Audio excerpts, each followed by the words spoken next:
ഇന്നത്തെ ബ്രേക്ക്ഫാസ്റ്റ് ഇഡ്ഡലിയാണ്.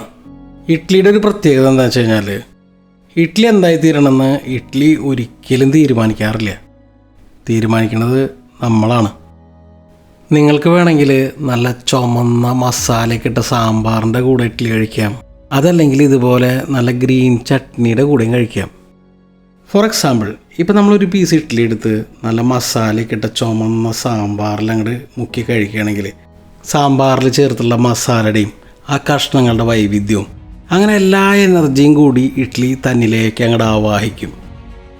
ഇനിയിപ്പോൾ അതല്ല, നിങ്ങൾ ഒരു പീസ് ഇഡ്ഡലി എടുത്തിട്ട് ആ ഗ്രീൻ ചട്നിയിൽ മുക്കി കഴിക്കുകയാണെങ്കിലോ വളരെ കൂൾ ആൻഡ് പ്ലസൻ്റ് ആയിട്ടുള്ള ഒരു എനർജിയാണ് കിട്ടുക, അല്ലേ? എന്നാൽ ഇഡ്ഡലി മാറുണ്ടോ? ഇല്ല. നമ്മളിനി എത്ര കുഴച്ചാലും ഇഡ്ഡലി മാറില്ല, പക്ഷേ നമ്മുടെ അനുഭവം മാറും, അല്ലേ? ഒരു കണക്കിൽ ഇത് തന്നെയാണ് സ്വാതന്ത്ര്യം എന്ന് പറയണത്. നിങ്ങളൊന്ന് ചിന്തിച്ച് നോക്കിയേ. ഇപ്പോൾ ഇഡ്ഡലി പറയാണ് എനിക്ക് ഒന്നിനെ സ്വീകരിക്കേണ്ട, ഞാനേ ഒറ്റയ്ക്ക് നിന്നോളാം എന്ന് പറഞ്ഞാൽ എന്തായിരിക്കും നമ്മുടെ അവസ്ഥ? ഇങ്ങനെ പച്ചയ്ക്ക് കടിച്ച് തിന്നാലുണ്ടാവണം അതേ അവസ്ഥ. അപ്പോൾ എനിക്ക് പറയാനുള്ളത്, സ്വാതന്ത്ര്യം എന്ന് പറയുന്നത് വെറുതെ ഇങ്ങനെ ഒറ്റയ്ക്ക് നിൽക്കലല്ല. പല പല കഷ്ണങ്ങളുള്ള സാമ്പാറിൻ്റെ വൈവിധ്യം ആസ്വദിക്കുന്ന പോലെ, കൂളായിട്ടുള്ള ചട്നീനെ സ്വാംശീകരിക്കുന്ന പോലെ ജീവിതത്തിൽ എല്ലാത്തിലും നന്മയെ നമ്മൾ സ്വീകരിച്ചുകൊണ്ട് മനോഹരമായിട്ട് ജീവിതം മുന്നോട്ട് കൊണ്ടുപോവുക.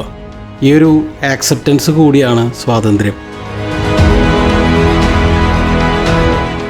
അപ്പോൾ എല്ലാവർക്കും ഈ ഒരു സ്വാതന്ത്ര്യ ദിനത്തിൽ സമൃദ്ധി, ആരോഗ്യം, സന്തോഷം, സ്നേഹം അങ്ങനെ എല്ലാം ആശംസിക്കുന്നു. Happy independence day.